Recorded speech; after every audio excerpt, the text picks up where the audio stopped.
So once you have all of your photos copied into your document, you just need to start arranging them and moving them around how you want.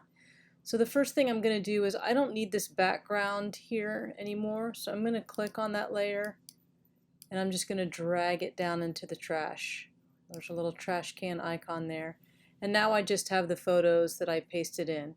So I want to use this photo here as my background. So what I'm going to do is turn off the visibility over here where this little eyeball is.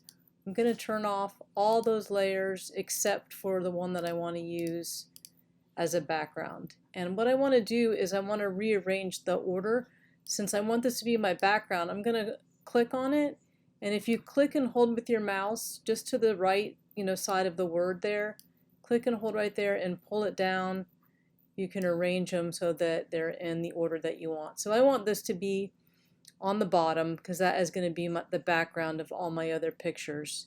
And then you can just turn on like one at a time. Like let's go ahead and turn this one on.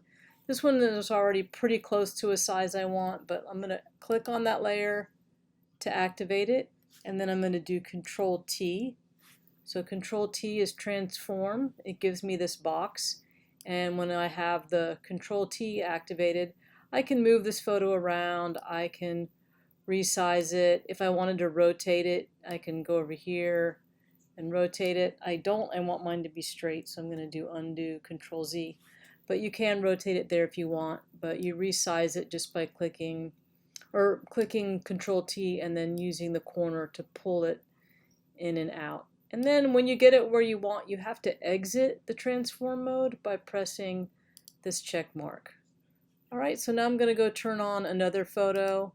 So I'm going to do the visibility on this one, and you can see it's way too big. So I'm going to click on that layer and I'm going to do Control T. You see it gives me this little box here, so I can click and drag the corners of the picture to resize it. And I want to make it, the same height as my other one. You can make this arrangement however you want, but that's what I'm going for, is to keep it kind of the same height across there. And now I have it the size I want, and I press the check mark. So continue to do that to all your photos. Click on the layer to activate it. Make sure you always click the layer first. Then do Control T. Drag the corner of your photo. Move it where you want, change the size, and then press the check mark. Alright, continue to do that to all of these other 6 photos that you have on top of your background.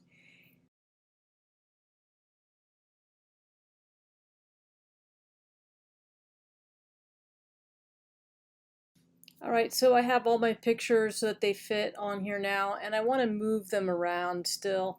So I'm going to do Control minus to zoom out. Remember, Control minus zooms out, Control plus zooms in. I'm going to zoom out a little bit, and I'm going to get these 4 bottom photos. I'm holding the Shift key so that they're all 4 selected. See how they turn light gray? And then you can do Control T on those, that whole group. So I'm going to do Control T and make all 4 of those a little bit bigger, like that, and move them and press the check mark. Then I'm going to go over here to these top 2 photos. By holding the Shift key, I can get both of them, and I'm going to do Control T on those as well, and I can click and make those bigger. I'm going to put those over here on that side, like that. Alright, so if you're like me, you probably don't like if it's not balanced, so you can go back and get other pictures to fill this in. Alright, so I went back and got a couple more pictures to fill in that space because I like the way that looked better. So I'm pretty happy with that. I have everything arranged neatly and it looks pretty good. There's one thing I want to do that I didn't show you how to do yet, is I want to put like an outline around all my pictures because they look a little bit lost on that background. So I'm going to show you how you can do that. I'm going to do it to all the layers. So I'm going to hold the Shift key and click on the top layer and then go all the way down to that. So I held the Shift key while I clicked here, and then I clicked down to layer 1.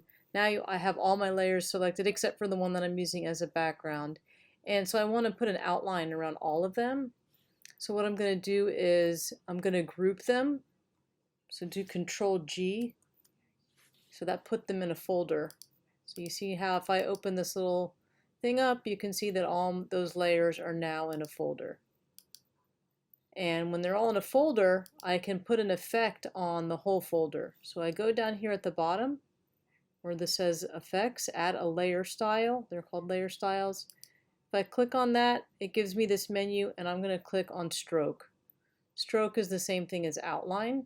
So I'm going to click the word stroke, and it gives me the parameters to edit that here. So right now it has a black outline. I can't really see that, so I'm going to click and just choose another color, something like that. And I want the stroke to be smaller. And I also want it to go, right now it's on the outside, I want to put it on the inside. So something like that, maybe make it a little bit skinnier. Alright, that looks pretty good. And the last thing that you need to do when you're done with everything before saving it is to type your name. So all your artwork, you should always put your name on it. I'm going to get the text tool, and I'm going to make sure I have the color I want. So don't forget, you can choose your color and your font and everything up here. Whatever color you use last, it's going to show there. So I'm just going to go ahead and use white. That's fine. And the font that I want to use, I'm going to use this font. 50 points is probably kind of big. I'm just going to make it 12 points. I'm going to go here at the bottom and just type my name. Alright, that's a little bit too small. So what I want to do now is I can just click on the move tool. Let me zoom in, Control plus, and then I can just click this here and enlarge it. I don't know why it didn't give me the same font all the way across, but I'm going to highlight that and then go here and just change the font and get the move tool again and move my name just at the bottom corner like that. Alright, when you're done, just go to File, Save, and save a Photoshop file of it. It'll be a .psd. That will keep all your layers so you can go back and edit this later. And then go File, Save a Copy, and choose JPEG. And that is the one that you're going to put in your portfolio.